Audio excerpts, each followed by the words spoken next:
पिछले वीडियो में दोस्तों हम लोगों ने यहाँ पे 40 तक क्वेश्चंस क्लियर किए थे हम लोग, ठीक है। 40 तक हम लोग क्वेश्चंस पढ़ लिए थे। अब हम लोग 41 से क्वेश्चंस पढ़ेंगे और यहाँ पे समझेंगे कि कैसे क्या होता है। और एक और बात दोस्तों कि आप लोगों को सब सब्जेक्ट पढ़ा दिया गया है इस चैनल पे। Objective questions part 1, part 2, part 3 करके आप लोग जाके देखिएगा, आसानी से बहुत सारा क्वेश्चंस मिल जाएंगे सभी सब्जेक्ट का, ठीक है।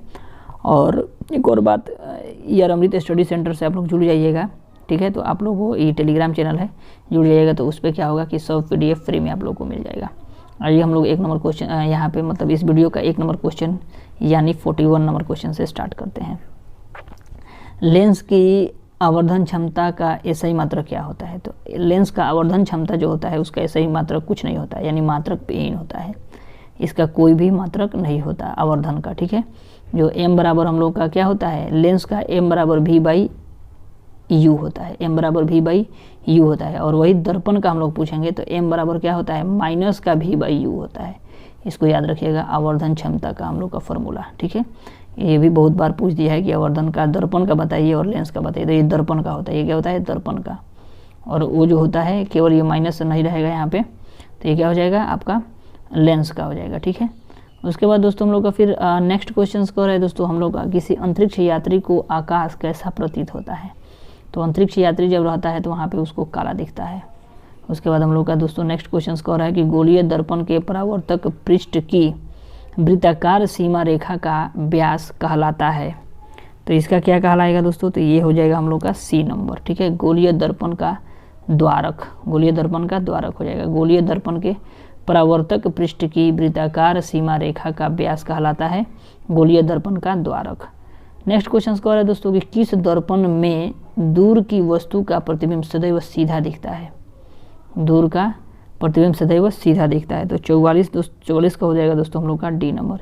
या तो समतल हो या उत्तल हो, क्या होगा मतलब सीधा दिखता है, ठीक है, सीधा दिखता है।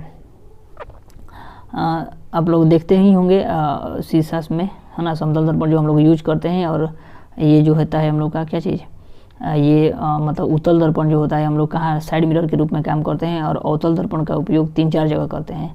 एक तो सर्ज लाइट के रूप में, दूसरा हम लोग दाढ़ी बनाने के लिए, है ना, तीसरा दांत चिकित्सक में या कान का जो चिकित्सक हो वो यूज करते हैं अवतल दर्पण का यूज बड़ा बड़ा दिखने के लिए, ठीक है। उसके बाद फिर हम लोग का 45 नंबर क्वेश्चन कर रहा है कि अवतल दर्पण की फोकस दूरी होती है। तो अवतल दर्पण की फोकस दूरी हमेशा ऋणात्मक होती है, ठीक है। और उत्तल दर्पण की फोकस दूरी क्या होती है, धनात्मक होती है। इसको याद रखिएगा। 45 का B नंबर हो जाएगा हम लोग का, B नंबर। उसके बाद दोस्तों 46 नंबर का है कि किस दर्पण में हमेशा वस्तु से किस दर्पण से हमेशा वस्तु से छोटा प्रतिबिंब बनता है? तो वस्तु से हमेशा छोटा प्रतिबिंब बनता है किस में, तो ये उत्तल दर्पण में हम लोग का हमेशा वस्तु से छोटा प्रतिबिंब बनता है। तभी हम लोग देखिए जब हम लोग साइड मिरर के रूप में इसका यूज करते हैं तो कोई भी छोटा चीज़ मतलब कोई भी बड़ा चीज़, जैसे हम लोग का गाड़ी मान लीजिए ट्रक आ रहा हो, हम लोग बाइक के मिरर में देखते हैं तो ये बड़ा जो है हम लोग का ये ट्रक या बस हम लोग को एकदम छोटा सा इस छोटा शीशा में हम लोग को दिख जाता है ना। तो इसीलिए इसमें क्या होता है, छोटा प्रतिबिंब बनता है। उसके बाद नेक्स्ट क्वेश्चन है हम लोग का दोस्तों 47 नंबर की प्रकाश का प्राथमिक वर्ण है। प्रकाश का प्राथमिक वर्ण क्या होता है? तो देखिए नीला, हरा और लाल, इसको हमेशा याद कर लीजिएगा। ये तीनों मतलब हो जाएगा, ठीक है। 47 का D नंबर ऑप्शन हो जाएगा। इसको याद करने के लिए देखिए थोड़ा सा बहुत किसी को कन्फ्यूजन होता है, हम आप लोग को एकदम सिंपल बताते हैं कि याद करने के लिए एक सब देसी तरीका है। देखिए लोहनी याद रखिएगा, लोहनी, लोहनी, है ना। लोहनी यानी ल से लाल, ह से हरा और नी से नीला, लोहनी, है ना। हम कोनो सामान लोहनी यानी लोहनी मने ये हो जाएगा हम लोग का, याद रखें, ल से लाल, ह से हरा और नी से नीला। ये हम लोग का 3 मूल मतलब रंग होता है प्रकाश का, तो लोहनी याद रखिएगा। उसके बाद फिर हम लोग का नेक्स्ट क्वेश्चन को है दोस्तों 48 नंबर की तारों का टिमटिमाना प्रकाश के किस घटना को प्रदर्शित करता है? तो 48 का हो जाएगा दोस्तों हम लोग का A नंबर, प्रकाश के अपवर्तन, प्रकाश के अपवर्तन को, ठीक है, प्रकाश के अपवर्तन। उसके बाद दोस्तों हम लोग का 49 नंबर का रहा है कि लेटेक्स सामान्यतः कहाँ पाया जाता है? लेटेक्स सामान्यतः कहाँ पाया जाता है? तो 49 का हो जाएगा दोस्तों हम लोग का D नंबर, 49 का D नंबर। इनमें से सभी में लेटेक्स यानी पीपल में, पीला कनेर में और बरगद में। मतलब कहने का मतलब देखिएगा आप पीपल का पौधा या बरगद या इसके पौधा को आप लोग क्या करिएगा कि थोड़ा सा जाके उसमें थोड़ा सा भी कोई छेद करिएगा ना हल्का सा, तो उसमें क्या होता है दूध निकलता है, तो वही लेटेक्स मानिए, उसी को वही लेटेक्स होता है, ठीक है। उसके बाद फिर हम लोग का नेक्स्ट क्वेश्चन कह रहा है दोस्तों कि मानव मूत्र में यूरिया का प्रतिशत कितनी मात्रा में होती है।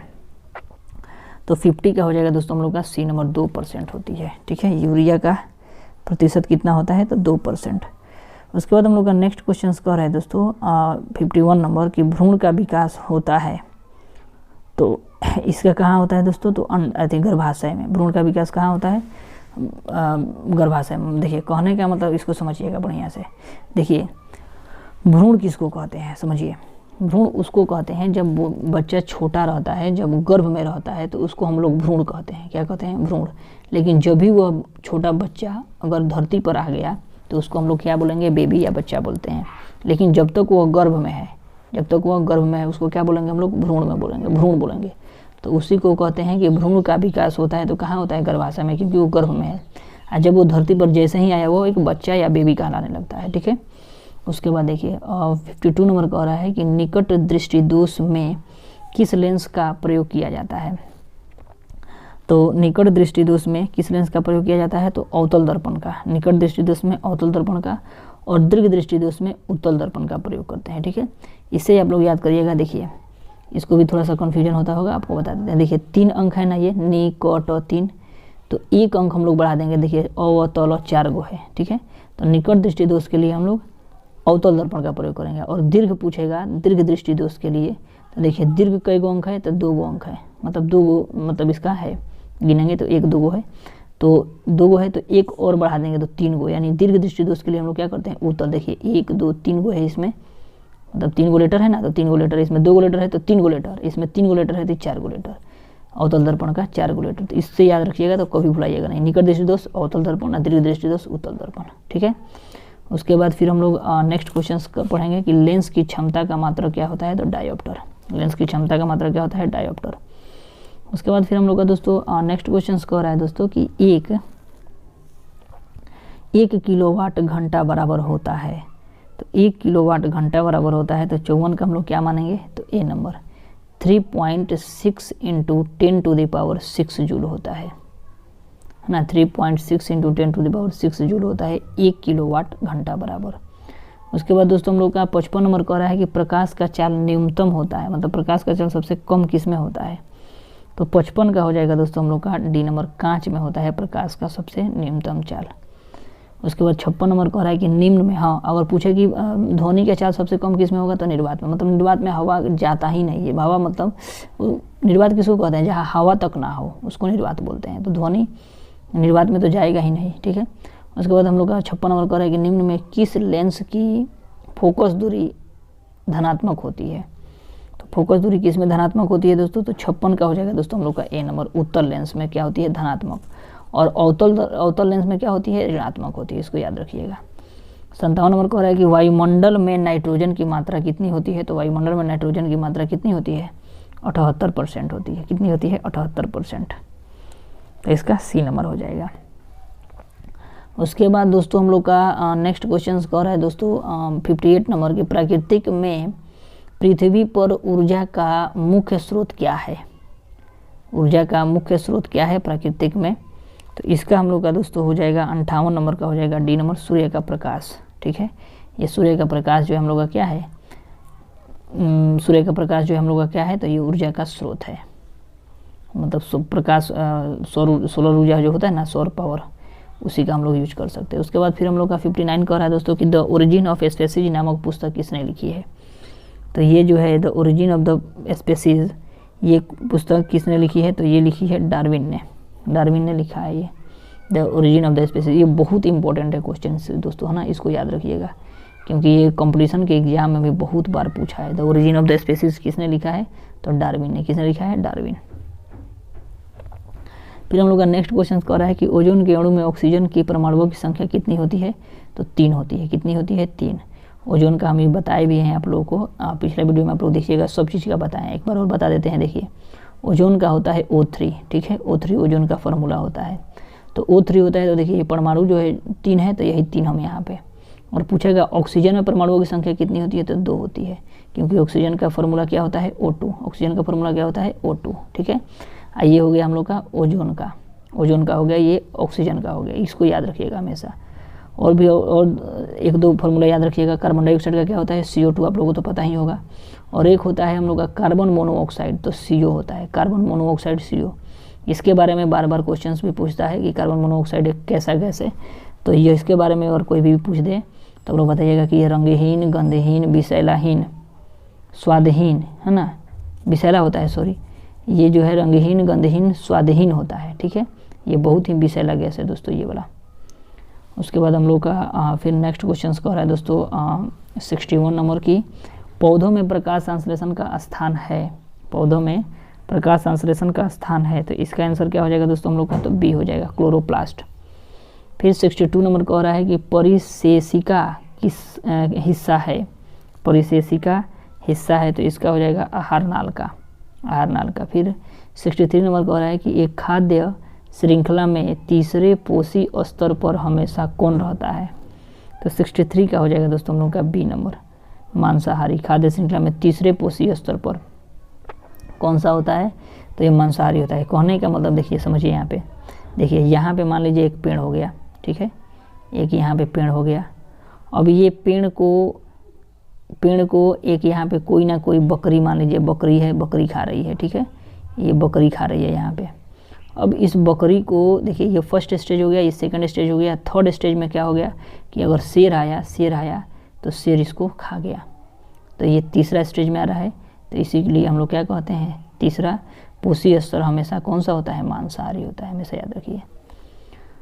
और दूसरा क्या होता है, तो शाकाहारी होता है, दूसरा क्या होता है, शाकाहारी। तीसरा नंबर कह रहा है कि निम्नलिखित में कौन से समूह में केवल जैव निम्नीकरण पदार्थ है, केवल जैव निम्नीकरण पदार्थ है, तो इसका हो जाएगा दोस्तों ए नंबर, घास, पुष्प तथा चमड़ा, ये जो है क्या है, जैव निम्नीकरण पदार्थ होता है। फिर 65 नंबर कह रहा है कि किसी विद्युत बल्ब का अनुमतांक 220 वोल्ट तथा 100 वाट है, जब इसे 110 वोल्ट पर प्रचलित करते हैं तब इसके द्वारा उपयुक्त शक्ति होगी, है ना, तो इसके द्वारा उपयुक्त शक्ति क्या हो जाएगी दोस्तों हम लोग का, तो डी नंबर हो जाएगी 25 वाट। 66 नंबर कह रहा है कि निम्नलिखित में से कौन किसी लंबे विद्युत धारावाही तार के निकट चुंबकीय क्षेत्र का सही वर्णन करता है, तो 66 नंबर का हो जाएगा दोस्तों हम लोग का, 66 का डी नंबर हो जाएगा, है ना। चुंबकीय क्षेत्र की सकेंद्रीय क्षेत्र रेखाओं का केंद्र तार होता है, ठीक है। उसके बाद फिर हम लोग का दोस्तों 67 नंबर कह रहा है कि प्रतिरोधकता का ऐसा ही मात्रक है, तो प्रतिरोधकता का ऐसा ही मात्रक हम लोग का क्या हो जाता है, तो ओम मीटर हो जाता है, प्रतिरोधकता का ऐसा ही मात्रक ओम मीटर। 68 नंबर कह रहा है कि जब एक से अधिक प्रतिरोधक श्रेणी क्रम में जुड़े रहते हैं तब कौन सी भौतिक राशि उनमें से रहती है, तो 68 का हो जाएगा दोस्तों हम लोग का बी नंबर, 68 का बी नंबर विद्युत धारा, ठीक है, श्रेणी क्रम में होता है तो कौन सी भौतिक राशि उसमें रहती है, तो ये जो है हम लोग का विद्युत धारा हो जाएगा। उसके बाद दोस्तों 69 नंबर कह रहा है कि अनवीकरणीय ऊर्जा कौन सा है, तो अनवीकरणीय ऊर्जा कोयला से निकला ऊर्जा जो है अनवीकरणीय होता है। उसके बाद फिर हम लोग का नेक्स्ट क्वेश्चन कह रहा है दोस्तों हम लोग का 70 नंबर कह रहा है कि एक पारदर्शी गोलीय कवक की बाहरी त्रिज्या 20 सेंटीमीटर है तथा भीतरी त्रिज्या 19.8 सेंटीमीटर है, तो त्रिज्या आपतित प्रकाश के लिए यह कैसा व्यवहार करेगा, तो ये हो जाएगा दोस्तों 70 का हम लोग का हो जाएगा दोस्तों डी नंबर, 70 का डी नंबर अवतल लेंस की भांति। 71 नंबर कह रहा है दोस्तों कि ऊर्जा के दो अनवीकरणीय स्रोत हैं, ऊर्जा के दो अनवीकरणीय स्रोत हैं, तो ये अनवीकरणीय होता है, कोयला और पेट्रोलियम जो है अनवीकरणीय होते हैं और सब जो है ये सभी नवीकरणीय ऊर्जा स्रोत हैं। 72 नंबर कह रहा है कि उत्तम ऊर्जा का स्रोत वह है, उत्तम ऊर्जा का स्रोत वह है, यानी इसमें से क्या हो जाएगा जिसमें ये गुण सभी पाए जाते हैं, मतलब उत्तम ऊर्जा स्रोत कौन सा हो जाएगा, जो सरलता से सुलभ हो, है ना, जो प्रति एकांक आयतन तथा प्रति एकांक द्रव्यमान में अधिक कार्य करे और जिसका भंडारण तथा परिवहन आसान हो, तो ये जो है क्या होगा, उत्तम ऊर्जा का स्रोत हम लोग मानते हैं। नेक्स्ट क्वेश्चन कह रहा है कि कमरे के ताप पर द्रव अवस्था में रहने वाली अधातु है, है ना। तो इसका हो जाएगा दोस्तों हम लोग का सी नंबर। ब्रोमीन जो है ये जो है अधातु होते हुए भी क्या होता है, अधातु होते हुए भी ये द्रव अवस्था में रहती है। और धातु का पूछेगा दोस्तों, धातु का पूछेगा तो धातु में हम लोग का क्या होता है, पारा। पारा जो है ये धातु होते हुए भी क्या होता है, लिक्विड अवस्था में रहता है। और अधातु पूछेगा तो अधातु कमरे के ताप पर मतलब लिक्विड अवस्था में रहता है कौन, तो ये ब्रोमीन, ठीक है, मतलब द्रव अवस्था में। उसके बाद फिर हम लोग का नेक्स्ट क्वेश्चन कह रहा है दोस्तों कि निम्नलिखित में कौन सा युग्म एकल विस्थापन अभिक्रिया प्रदर्शित करता है। तो 74 का हो जाएगा दोस्तों हम लोग का बी नंबर। 74 का बी नंबर AgNO3 एवं Cu। 75 नंबर कह रहा है कि आवर्त सारणी में आवर्तों की संख्या होती है। आवर्त सारणी में आवर्तों की संख्या कितनी होती है, 7। आवर्त सारणी में आवर्तों की संख्या 7 होती है। 75 नंबर कह रहा है कि पेंटेन यानी C5H12 के कितने संरचना समयावधि संभव है। तो इसका आंसर हम लोग का क्या हो जाएगा दोस्तों, तो 75 का हो जाएगा दोस्तों हम लोग का बी नंबर, सॉरी 76 का ना, 76 का बी नंबर हो जाएगा हम लोग का, ठीक है, 3 होते हैं। 77 नंबर कह रहा है कि दही में कौन सा अम्ल है। तो दही में हमेशा लैक्टिक अम्ल होता है, दही में हमेशा लैक्टिक अम्ल होता है। कभी भी अगर दही से और दूध से समझ में आए तो हमेशा आप लोग लैक्टिक वाला ही यूज करिएगा, क्योंकि देखिए कहता है कि दूध का शुद्धता मापने के लिए क्या करते हैं, तो लैक्टिक स्केल जो होता है उसका यूज करते हैं, है ना। इस दही में कौन सा जीवाणु पाया जाता है, तो लैक्टोबैसिलस पाया जाता है। तो इस तरह बहुत सारे जो भी दूध और दही से रिलेटेड होते हैं वो लॉ से स्टार्ट होंगे, इसको याद रखिएगा, ठीक है।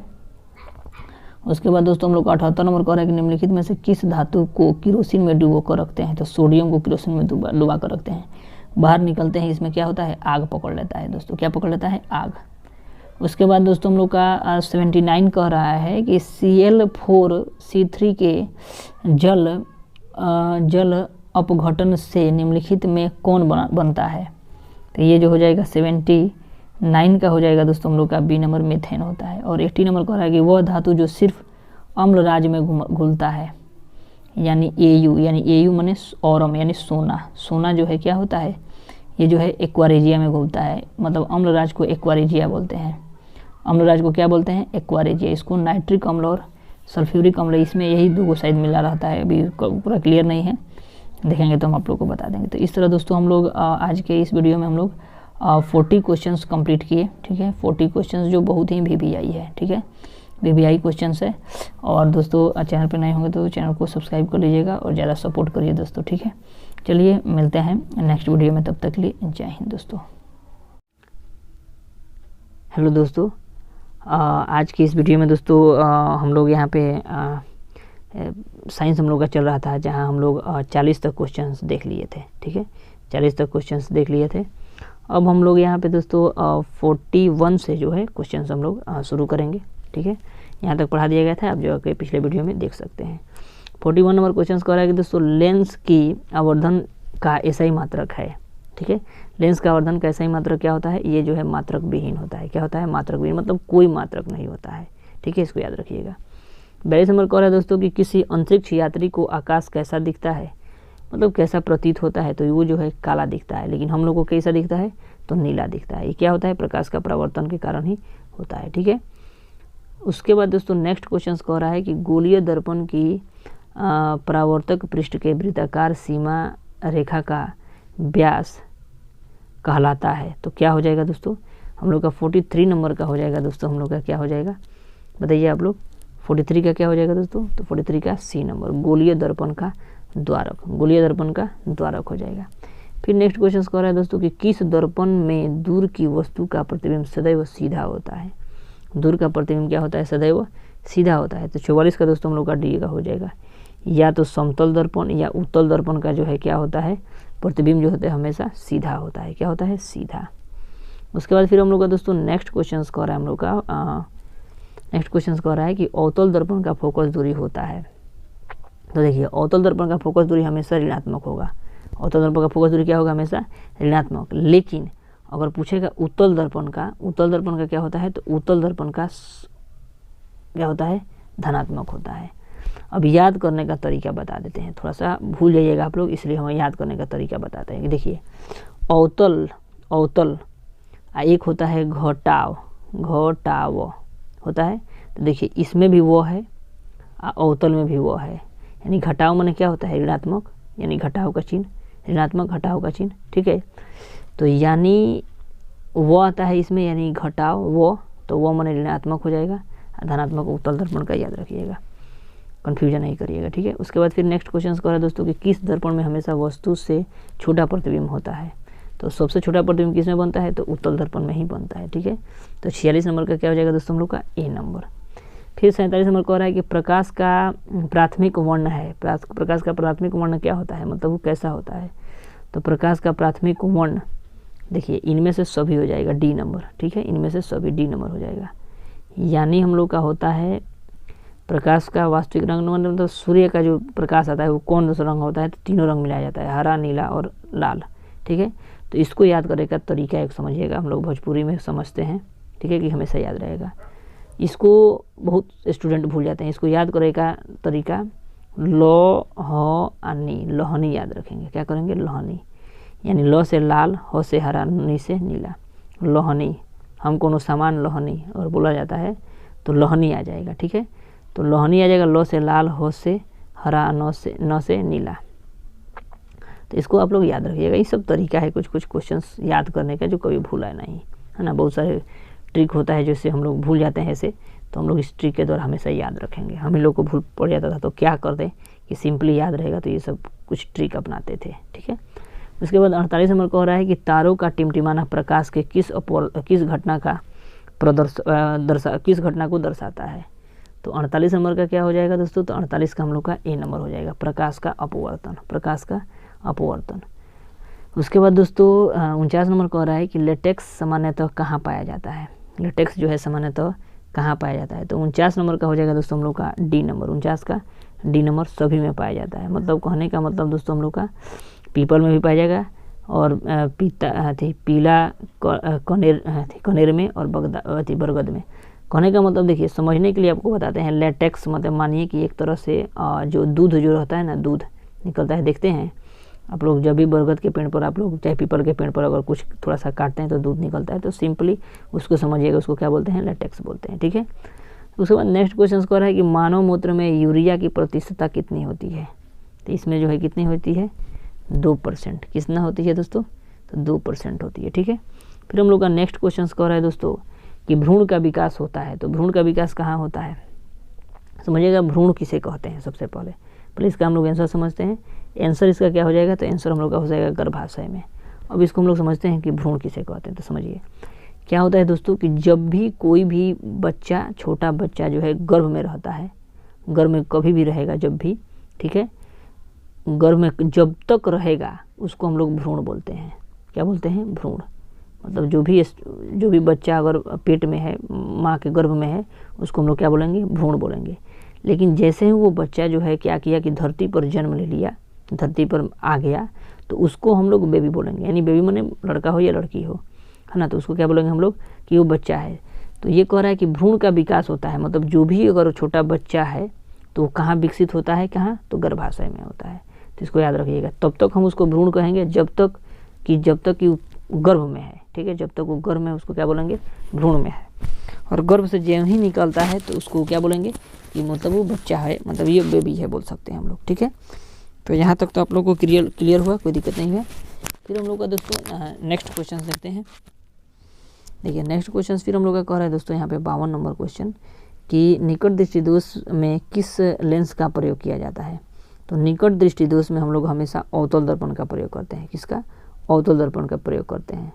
तो इसको भी देखिए बहुत सारे स्टूडेंट भूल जाते होंगे, कैसे याद रहेगा अवतल दर्पण निकट दृष्टिदोष। तो ये देखिए ये कितना, मतलब इसमें कितना शब्द है, 3 शब्द है, निकट। अवतल दर्पण में कितना शब्द है, तो 4, 1 2 3 4 गो है। तो निकट रहेगा तो 3 गो शब्द रहेगा, तो चौथा को पकड़ेंगे। अब पूछेगा दीर्घ पूछेगा, तो दीर्घ में कोई अंक है, देखिए कोई गो कितना शब्द है, तो 1 2 गो शब्द है।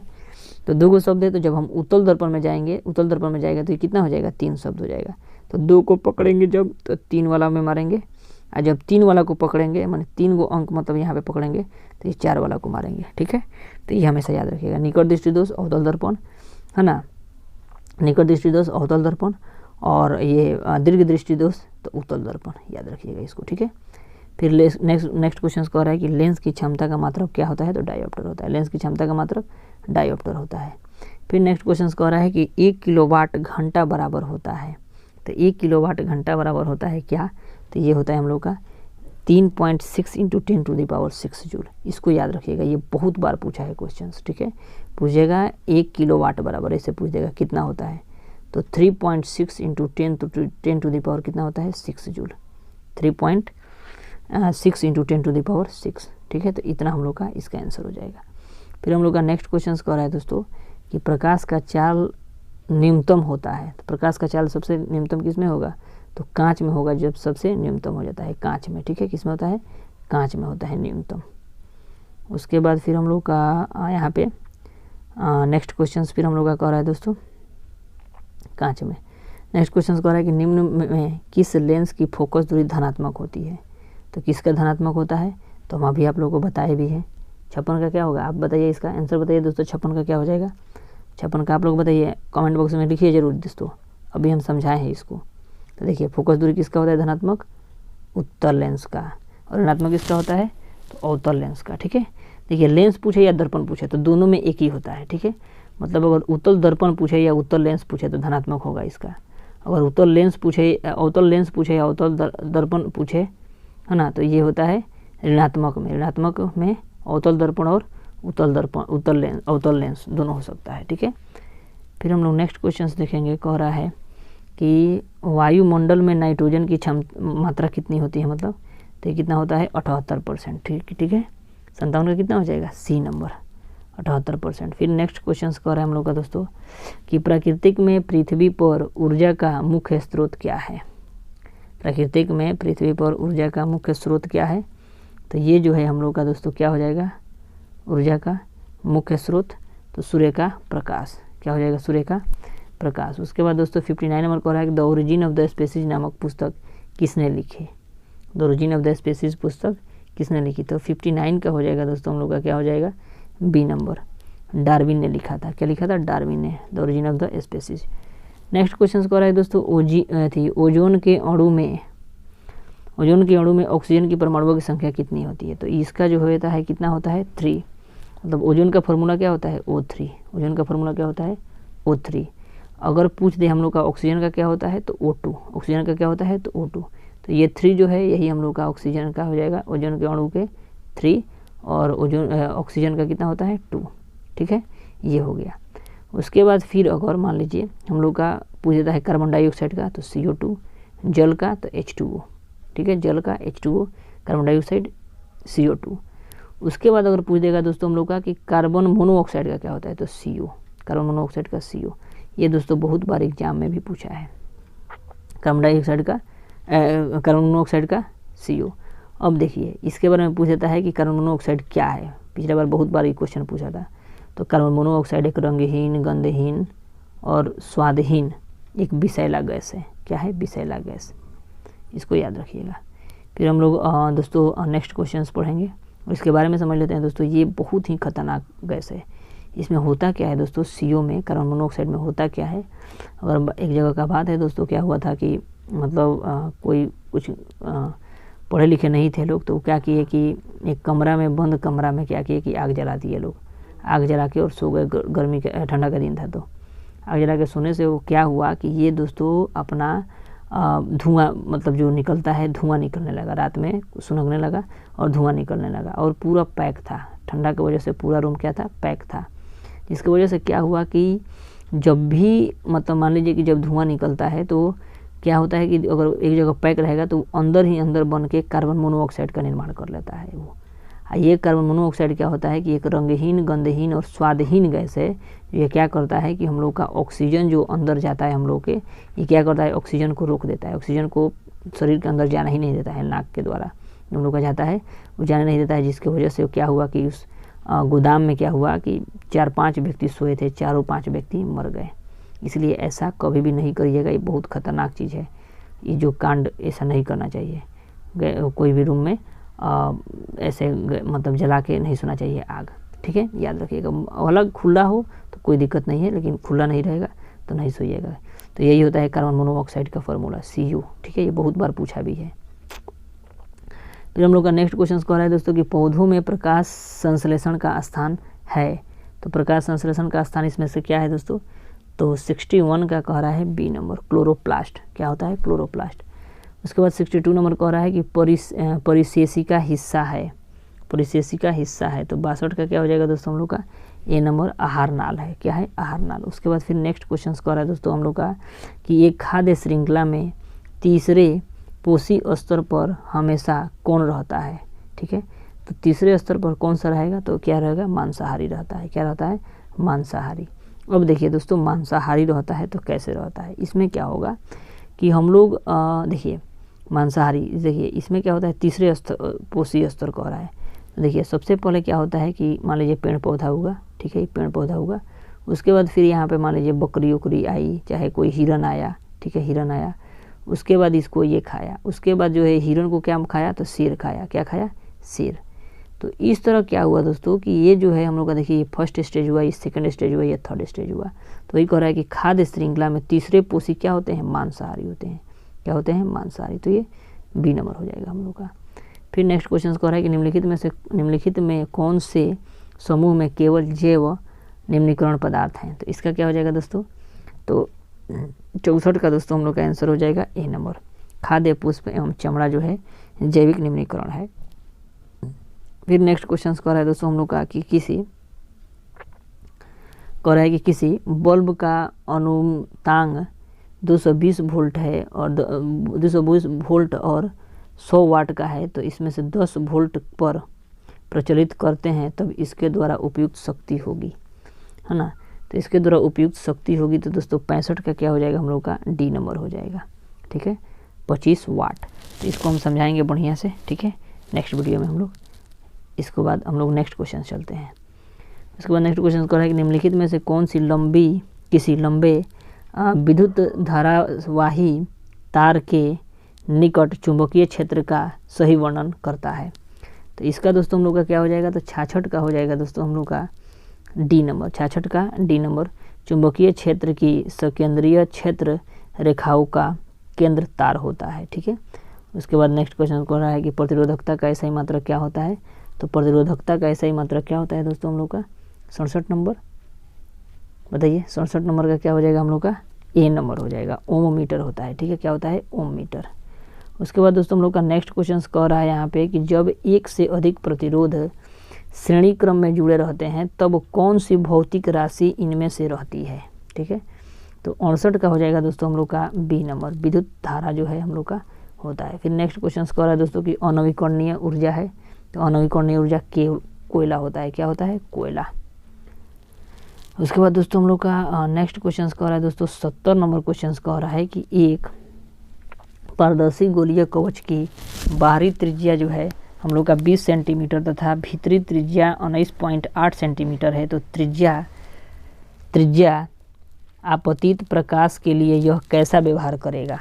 तो 70 का दोस्तों हम लोग का क्या हो जाएगा, तो 70 का हम लोग का डी नंबर होगा, है ना, अवतल लेंस की भांति हो जाएगा। ठीक है, अवतल लेंस। नेक्स्ट क्वेश्चन कह रहा है कि ऊर्जा के दो अनवीकरणीय स्रोत कौन सा है। स्रोत जो है कौन सा है, तो कोयला और पेट्रोलियम जो है क्या होता है, अनवीकरणीय का स्रोत है। नेक्स्ट क्वेश्चन कह रहा है कि उत्तम ऊर्जा का स्रोत वह है, उत्तम ऊर्जा का स्रोत वह है, तो इसमें से कौन सा है, इनमें से ये सभी गुण जो है हम लोग का उत्तम ऊर्जा का स्रोत कहलाता है। नेक्स्ट क्वेश्चन कह रहा है कि कमरे के ताप पर द्रव अवस्था में रहने वाली अधातु है। तो देखिए द्रव अवस्था में अगर अधातु पूछा है तो ब्रोमीन। ठीक है, अगर धातु पूछेगा कि द्रव अवस्था में कौन सा है, जो द्रव अवस्था में कौन सा जो है धातु, है ना, मेटल की जो है लिक्विड अवस्था में रहता है, मतलब द्रव अवस्था में रहता है, तो क्या हो जाएगा, पारा। क्या हो जाएगा, पारा। ठीक है, उसके बाद फिर हम लोग दोस्तों नेक्स्ट क्वेश्चंस में हम लोग देखेंगे यहाँ पे कि निम्नलिखित में से कौन सा युग्म एकल विस्थापन अभिक्रिया प्रदर्शित करता है। तो 74 का आंसर हो जाएगा दोस्तों हम लोग का बी नंबर, 74 का बी नंबर। AgNO3 और Cu जो है हम लोग का क्या होता है, एकल विस्थापन अभिक्रिया है। नेक्स्ट कह रहा है दोस्तों आवर्त सारणी में आवर्तों की संख्या होती है। तो देखिए ये बहुत इंपॉर्टेंट है क्वेश्चन, इसको हमेशा दोस्तों याद रखिएगा। तो ये जो है हम लोग का 7 आवर्त होता है। कितना होता है, 7 आवर्त। ठीक है, तो देखिए समझिएगा, इसको हमेशा याद रखने के लिए देखिए आवर्त भूल जाते हैं बहुत बार, आवर्त लास्ट में तो है, और सात में भी क्या है, तो है, लास्ट में भी तो है, इसमें भी तो है, तो 7 आवर्त होता है, इसको याद रखिएगा, ठीक है, आवर्त।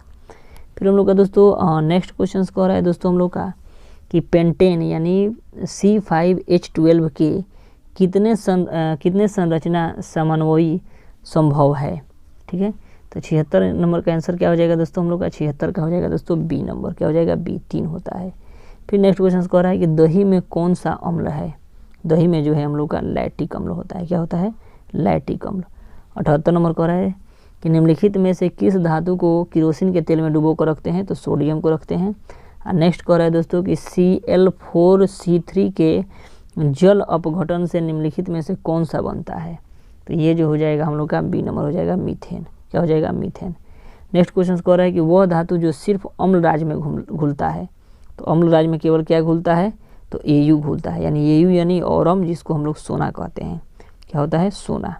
तो इस तरह दोस्तों हम लोग इस वीडियो में दोस्तों हम लोग 40 क्वेश्चंस देखे हम लोग, ठीक है। और बहुत सारा इस चैनल पे भी पढ़ा दिया गया है, सब चीज़ आप लोग जाके देख सकते हैं फ्री ऑफ कॉस्ट। आप लोग को अगर ये PDF लेना है तो आप जाके मेरे टेलीग्राम से जुड़ जाइएगा, ER अमृत स्टडी सेंटर में, ठीक है। ER अमृत स्टडी सेंटर में आप लोग को मिल जाएगा ये सब PDF। अगर रिक्वायरमेंट है तो बोलिएगा, हम उस पर यहाँ पे सब चीज़ डाल दिया गया है, आप लोग जाके केवल टेलीग्राम चैनल से जाके जुड़ सकते हैं। सिंपली ये सब वीडियो आप लोग को मिल जाएगा। इस तरह दोस्तों बहुत सारे क्वेश्चन हम लोग math, Sanskrit, SST, science complete कर लिए हैं, आप लोग जाके इस चैनल पे देख सकते हैं, ठीक है। चलिए मिलते हैं नेक्स्ट वीडियो में, तब तक के लिए जय हिंद दोस्तों। दोस्तों आज की पिछले वीडियो में दोस्तों हम लोग यहाँ पे 40 नंबर क्वेश्चंस तक हम लोग क्लियर कर लिए थे। यहाँ पे 40 नंबर क्वेश्चंस तक क्लियर कर लिए थे। पित्त रस कहाँ से स्रावित होता है, तो कहाँ से स्रावित होता है दोस्तों हम लोग का, बताइए कहाँ से स्रावित होता है पित्त रस, तो पित्त रस जो है हम लोग का यकृत से स्रावित होता है। कहाँ से, यकृत से स्रावित होता है। यहाँ तक हम लोग क्वेश्चंस देख लिए थे। ये बहुत सारा क्वेश्चंस जो है इसमें दिया गया है, ये बहुत इंपॉर्टेंट है और ये अलग अलग टाइप का क्वेश्चंस भी है। आप लोग देखिएगा तो बहुत मतलब फ़ायदेमंद होगा आप लोग के लिए, ठीक है। अब हम लोग यहाँ पर नेक्स्ट क्वेश्चंस दोस्तों कंटिन्यू करेंगे, ठीक है। 41 से कंटिन्यू करेंगे। कह रहा है कि किस जीव में हीमोग्लोबिन नहीं होता, हीमोग्लोबिन जो है किस जीव में होता ही नहीं है, ठीक है। तो ये क्या हो जाएगा हम लोग का, इसका हो जाएगा बी नंबर, मक्खी में जो है हीमोग्लोबिन नहीं होता है। मक्खी में क्या होता है, हीमोग्लोबिन नहीं होता है। नेक्स्ट क्वेश्चन कर रहा है हीमोग्लोबिन की कमी से होने वाला रोग कौन सा है, हीमोग्लोबिन की कमी से होने वाला रोग जो है कौन सा है, तो ये जो है हम लोग का एनीमिया होता है। क्या होता है, एनीमिया। एनीमिया में क्या होता है, हीमोग्लोबिन का कमी हो जाता है। फिर नेक्स्ट क्वेश्चन कह रहा है दोस्तों मनुष्य के आहार नाल में अवशेषी अंग है ना, आहार नाल में जो है अवशेषी अंग क्या हो जाता है, तो ये जो होता है हम लोग का बी नंबर हो जाएगा। क्या होता है, अपेंडिक्स। अपेंडिक्स जानते हैं ना, अपेंडिक्स क्या होता है दोस्तों, अपेंडिक्स भी होता है हम लोग का ये अवशेषी अंग। अवशेषी अंग उसे कहते हैं, देखिए अवशेषी अंग उसे कहते हैं अगर वो नहीं भी रहे ना तो हमारे शरीर में कोई भी इफेक्ट नहीं पड़ना है, ठीक है, उसी को क्या बोलते हैं, अपेंडिक्स, ठीक है। अगर इसको काट के भी निकाल दे तो उससे शरीर में कोई प्रभाव नहीं पड़ेगा कि मतलब हमको उसका कमी है या नहीं है, ठीक है, उससे कोई इफेक्ट नहीं पड़ता है। सबको अपेंडिक्स होता है, वो है या ना रहे उससे कोई मतलब हमारे शरीर को प्रॉफिट होने वाला नहीं है। उसके बाद फिर हम लोग का नेक्स्ट क्वेश्चन कर रहा है कि निम्नलिखित में कौन ट्रिप्सिन एंजाइम का कार्य है, निम्नलिखित में कौन ट्रिप्सिन एंजाइम का कार्य है, तो 44 नंबर का हो जाएगा दोस्तों हम लोग का डी नंबर। इनमें से सभी जो है ट्रिप्सिन एंजाइम का कारण है। वसा का पाचन, प्रोटीन का पाचन, कार्बोहाइड्रेट का पाचन, ये जो है ट्रिप्सिन का कारण है।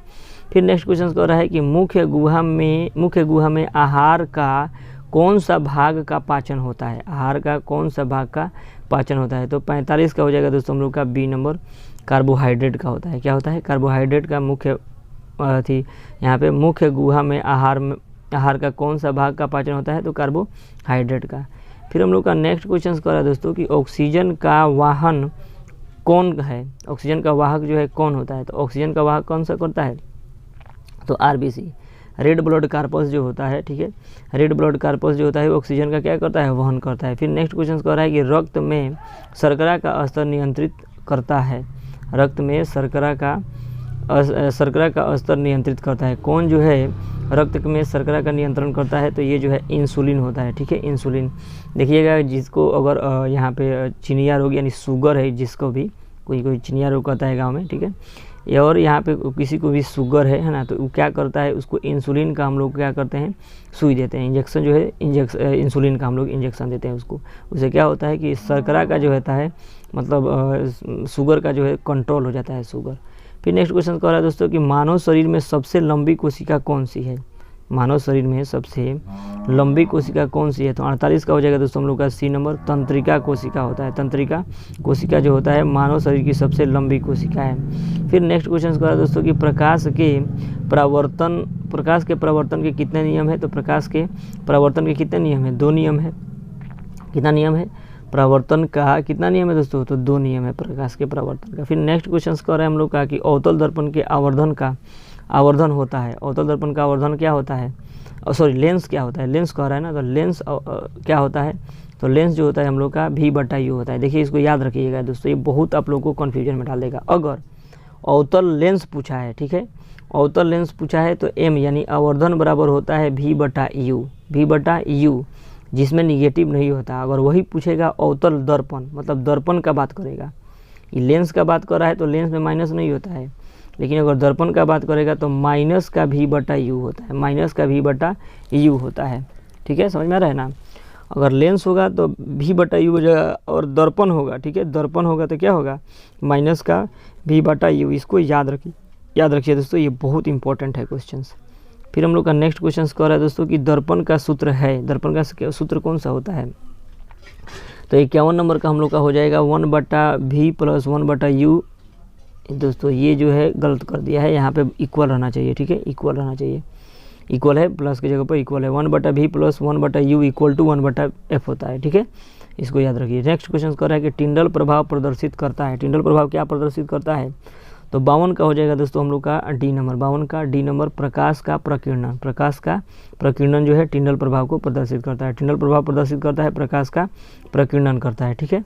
फिर नेक्स्ट कह रहा है हम लोग का कि कौन सा लेंस हवा में अभिसारी लेंस भी कहलाता है, अभिसारी लेंस, तो इसका क्या हो जाएगा 53 का हो जाएगा हम लोग का बी नंबर, उत्तल लेंस। देखिए अगर अभिसारी दर्पण कहेगा, यहाँ पे समझिए, अभिसारी अगर लेंस कहेगा तो अभिसारी लेंस जो है ये क्या होता है, उत्तल लेंस होता है, लेकिन अभिसारी दर्पण कहे तो अभिसारी दर्पण जो है अवतल दर्पण हो जाएगा, अभिसारी दर्पण कहे तो अवतल दर्पण हो जाएगा। समझने वाला बात है, समझिएगा, बढ़िया से समझने वाला है कि अभिसारी लेंस कहेगा तो उत्तल लेंस हो जाएगा और अभिसारी दर्पण कहेगा तो अवतल दर्पण हो जाएगा, ठीक है, इसको याद रखिए, दर्पण और लेंस में समझिएगा।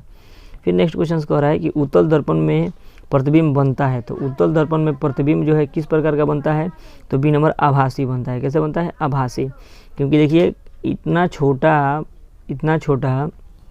जो साइड मिरर हम लोग लगाते हैं, कोई भी मान लीजिए बाइक में ही लगाते हैं, इतना छोटा दर्पण में हम लोग का इतना बड़ा जो है, मान लीजिए गाड़ी जो रहता है, ट्रक या बस रहता है, देखिए कितना बड़ा बस रहता है, ट्रक, ये बहुत बड़ा इसमें छोटा सा दिखता है, देखते हैं ना, तो क्या इसीलिए क्या होता है, आभासी बनता है, उसको हम लोग बता नहीं सकते हैं कि कितना बड़ा है, ठीक है, इसीलिए।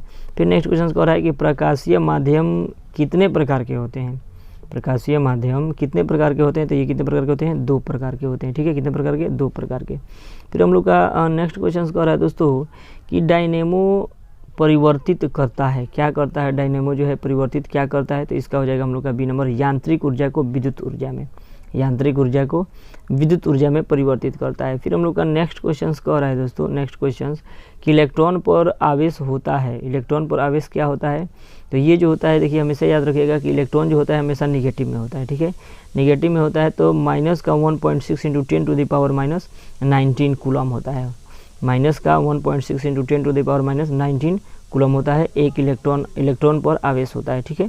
फिर हम लोग का नेक्स्ट क्वेश्चन कर रहा है खिलौनों में किस खेल का उपयोग होता है, खिलौनों में किस खेल का उपयोग होता है, तो 58 का हो जाएगा दोस्तों हम लोग का ए नंबर, सूखा सेल में, सूखा सेल का जो है प्रयोग करते हैं हम लोग खिलौने में। फिर नेक्स्ट क्वेश्चन कर रहा है कि कार्य करने की क्षमता को क्या कहते हैं, तो कार्य करने की क्षमता को हम लोग क्या कहते हैं, ऊर्जा कहते हैं, कार्य करने की क्षमता को हम लोग ऊर्जा कहते हैं, हमारे पास ऊर्जा है तभी ना हम लोग कार्य करते हैं, तो कार्य करने की क्षमता को क्या कहते हैं, ऊर्जा, ठीक है।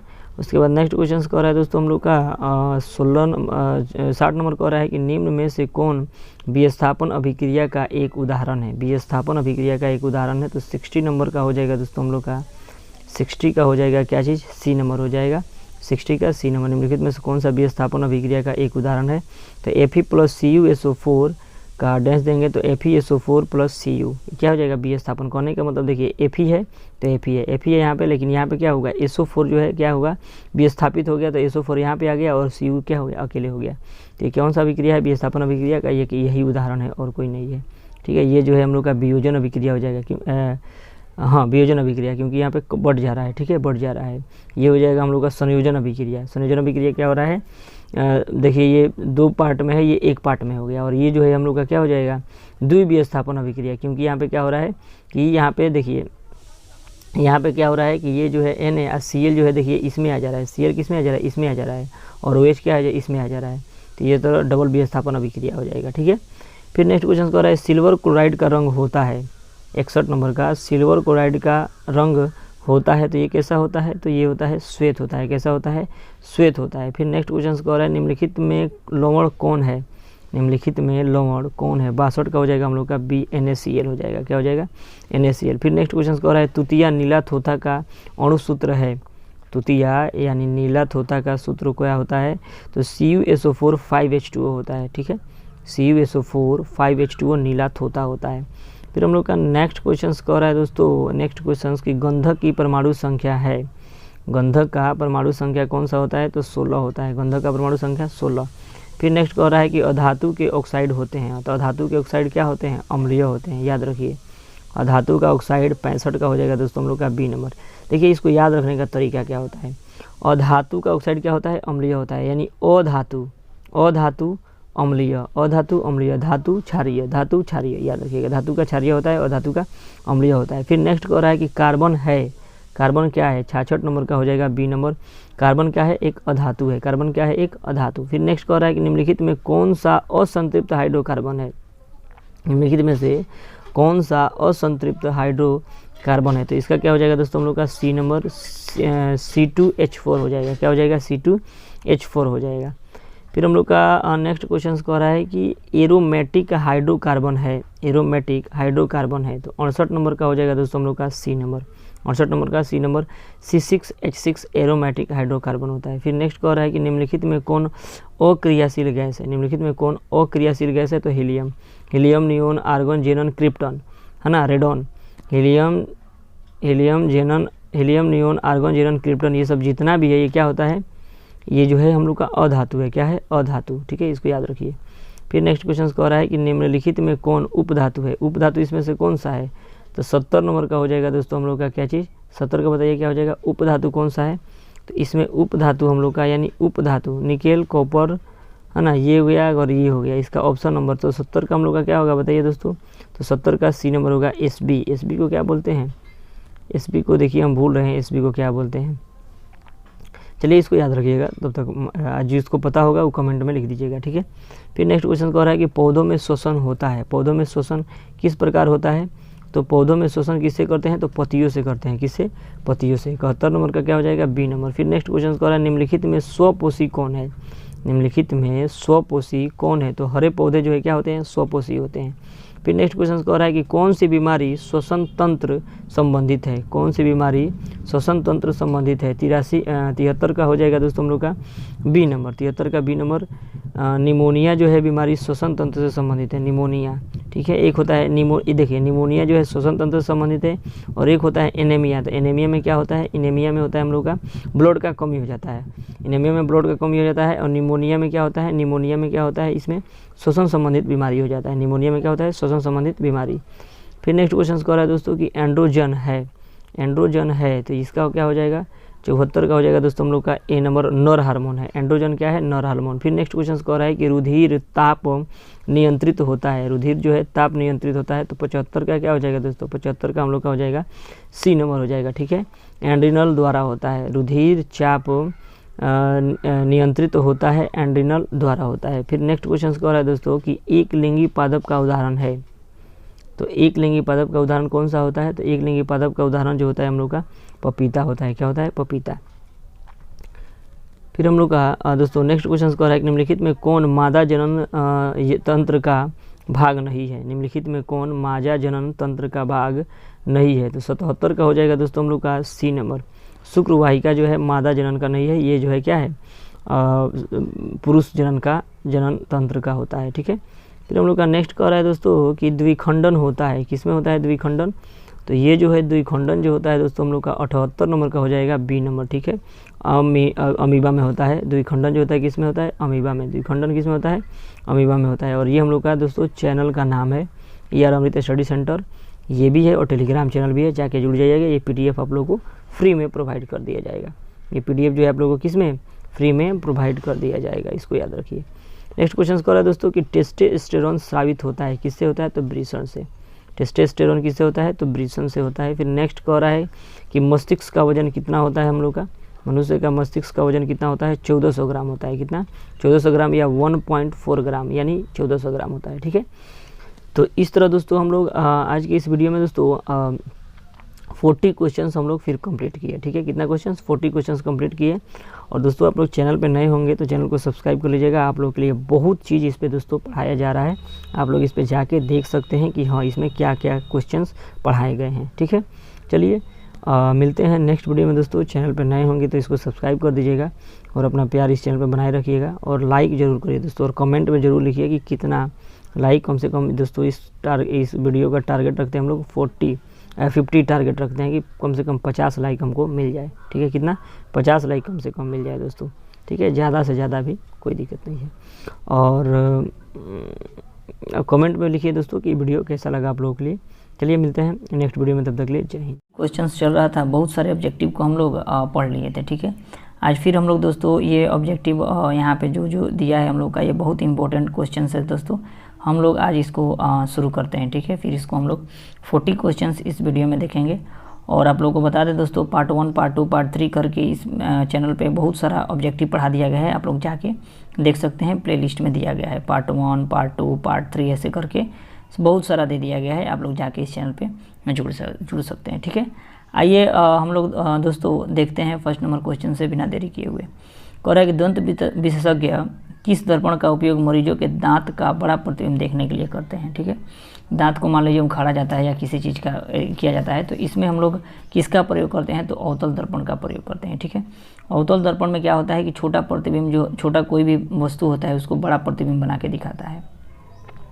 इस तरह कुछ और भी क्वेश्चन दोस्तों आ सकते हैं कि अगर कान के डॉक्टरों द्वारा कौन सा दर्पण का यूज किया जाता है, तो अवतल दर्पण का, है ना। अग्रद्वीप में किस दर्पण का प्रयोग किया जाता है, तो अवतल दर्पण में। तो 2-3 क्वेश्चन दोस्तों इसको मतलब इसके थ्रू हम लोग समझ सकते हैं। फिर नेक्स्ट क्वेश्चन कह रहा है दोस्तों हम लोग का कि कौन सा लेंस अपसारी लेंस का भी कहलाती है, अपसारी लेंस। देखिए इसमें 2-3 क्वेश्चन है दोस्तों, इसको भी बढ़िया से समझिएगा। देखिए इससे 2-3 क्वेश्चन हमसे निकल के आएगा। देखिए इसको हम लोग अपसारी लेंस कहेगा तो ई हम लोग का अवतल लेंस होगा। ठीक है, अगर अपसारी दर्पण कहेगा तो उत्तल दर्पण होगा, अपसारी दर्पण कहेगा तो उत्तल दर्पण होगा। ठीक है, यहाँ पे लेंस है, इसको याद रखिएगा। अगर अपसारी लेंस बोल दिया तो ये क्या हो जाएगा, अवतल लेंस हो जाएगा। ठीक है, ये सब मेन पॉइंट है। अगर अभिसारी दर्पण कहेगा, अभिसारी दर्पण तो अवतल दर्पण होता है, बात समझिएगा दोस्तों। अभिसारी दर्पण कहेगा तो अवतल दर्पण होगा, और अभिसारी लेंस कहेगा तो उत्तल लेंस होगा। ठीक है, तो इसे बारीकी से समझिएगा, इसको वीडियो थोड़ा सा पीछे करके समझिएगा, ये बहुत इंपॉर्टेंट चीज़ है, ये बहुत बार पूछता है दोस्तों, और इसी में सभी स्टूडेंट को प्रॉब्लम भी होता है। ठीक है, आइए फिर हम लोग नेक्स्ट क्वेश्चन देखते हैं दोस्तों। यहाँ पे दे रहा है पुतली के साइज को कौन नियंत्रित करता है, पुतली के साइज को कौन नियंत्रित करता है, तो पक्षमाभी जो है यही नियंत्रित करता है। फिर हम लोग का दोस्तों यहाँ पे 4 नंबर क्वेश्चन कह रहा है कि किस दृष्टि दोष को अवतल और उत्तल दोनों लेंसों से बने द्विफोक्सी लेंस द्वारा संशोधित किया जा सकता है। तो 4 नंबर का हो जाएगा दोस्तों हम लोग का सी नंबर, जरा दूर दृष्टिता। ठीक है, जरा दूर दृष्टिता किस दृष्टि दोष को अवतल और उत्तल दोनों से बने द्विफोकल लेंस द्वारा संशोधित किया जा सकता है, यानी जरा दृष्टि दोष भी कह सकते हैं हम लोग। नेक्स्ट क्वेश्चन कह रहा है कि एक प्रयोग में अवतल दर्पण द्वारा किसी बिंब का प्रतिबिंब एक पर्दे पर प्राप्त किया जाता है।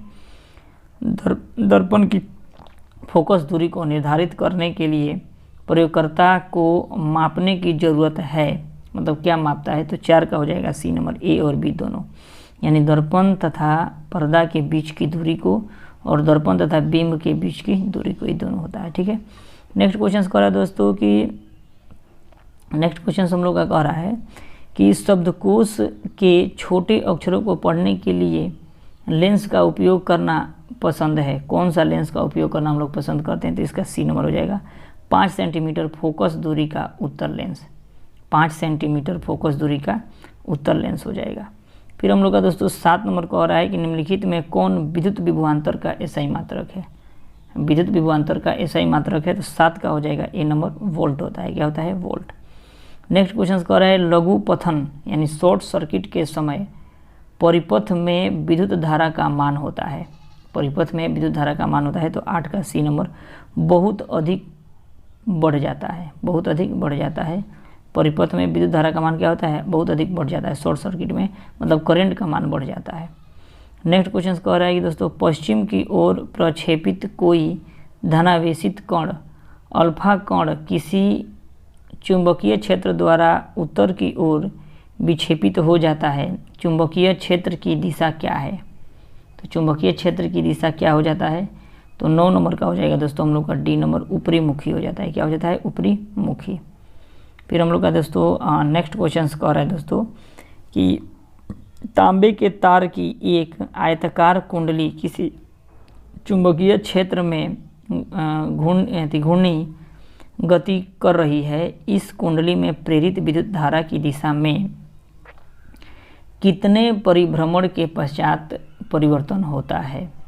तो 10 नंबर का हो जाएगा दोस्तों हम लोग का सी नंबर, आधे। क्या हो जाएगा? आधे, 10 सी हो जाएगा।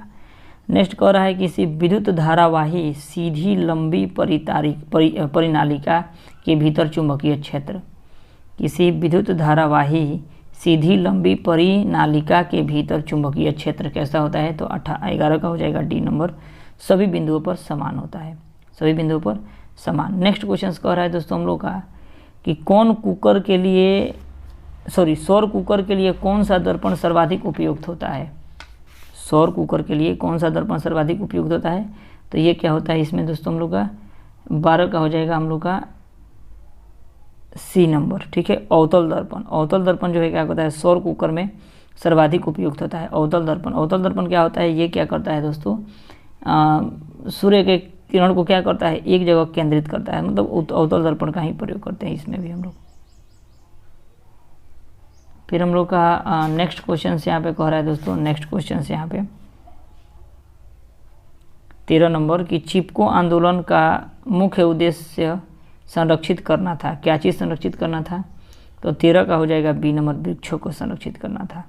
नेक्स्ट क्वेश्चन कह रहा है दोस्तों कि निम्नलिखित में किस विलयन का उपयोग दीवारों को सफेदी करने के लिए किया जाता है?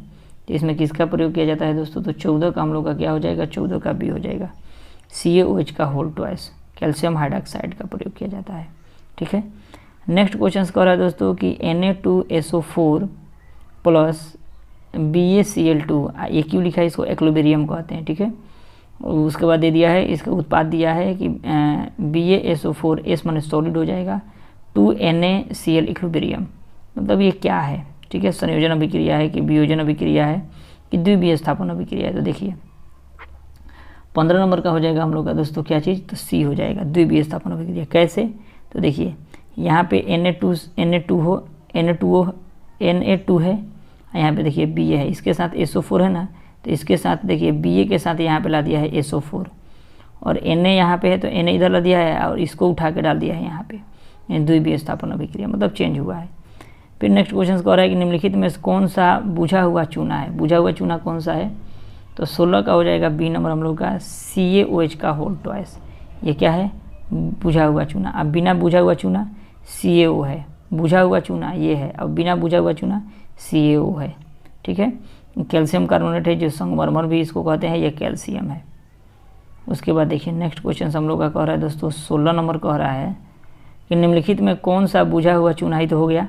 नेक्स्ट कह रहा है दोस्तों कि लवण Na2CO3 का जलीय विलयन का pH है ना, तो ये जलीय विलयन का pH है तो 17 का हो जाएगा बी नंबर, 7 से अधिक। क्षारीय होता है तो क्या होता है? लवणीय यानी क्षारीय 7 से अधिक होता है। नेक्स्ट कह रहा है कि बॉक्साइड किस धातु का महत्वपूर्ण अयस्क है? बॉक्साइड एल्युमिनियम का अयस्क होता है।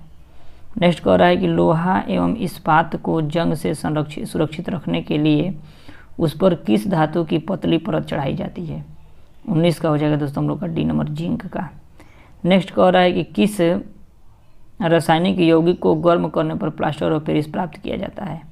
तो जिप्सम को, किसको, जिप्सम को गर्म किया जाता है तो क्या होता है, प्लास्टर ऑफ पेरिस बन जाता है। इसका फॉर्मूला क्या होता है, तो CaSO4 प्लास्टर ऑफ पेरिस का CaSO4 हाफ H2O, ठीक है। और वही पूछेगा जिप्सम का पूछेगा तो यहाँ पे 2H2O हो जाएगा। जिप्सम का पूछेगा तो CaSO4 2H2O हो जाएगा, ठीक है, इसको याद रखिए। नेक्स्ट क्वेश्चन कह रहा है दोस्तों हम लोग का कि प्रोपेनोन में उपस्थित कार्यात्मक समूह है। तो 21 का हो जाएगा दोस्तों हम लोग का C नंबर, ठीक है, single bond C, single bond double bond O। C number कह रहा है कि एसेटिक अम्ल का IUPAC नाम है 22 नंबर। तो 22 का हो जाएगा दोस्तों हम लोग का A नंबर एथेनोइक अम्ल होता है, एथेनोइक अम्ल। नेक्स्ट क्वेश्चन कह रहा है दोस्तों हम लोग का कि विद्युत अपघटनी परिष्करण में अशुद्ध धातु को बनाया जाता है। 23 नंबर, 23 का हो जाएगा दोस्तों हम लोग का A number anode. Next question कह रहा है दोस्तों अष्ट सिद्धांत को किसने स्थापित किया या प्रतिपादित किया, अष्टक नियम को। तो 24 का हो जाएगा दोस्तों हम लोग का B नंबर न्यूलैंड्स ने अष्टक नियम का प्रतिपादन किया था। नेक्स्ट क्वेश्चन कह रहा है कि आधुनिक आवर्त सारणी के अनुसार तत्वों का गुणधर्म क्या है।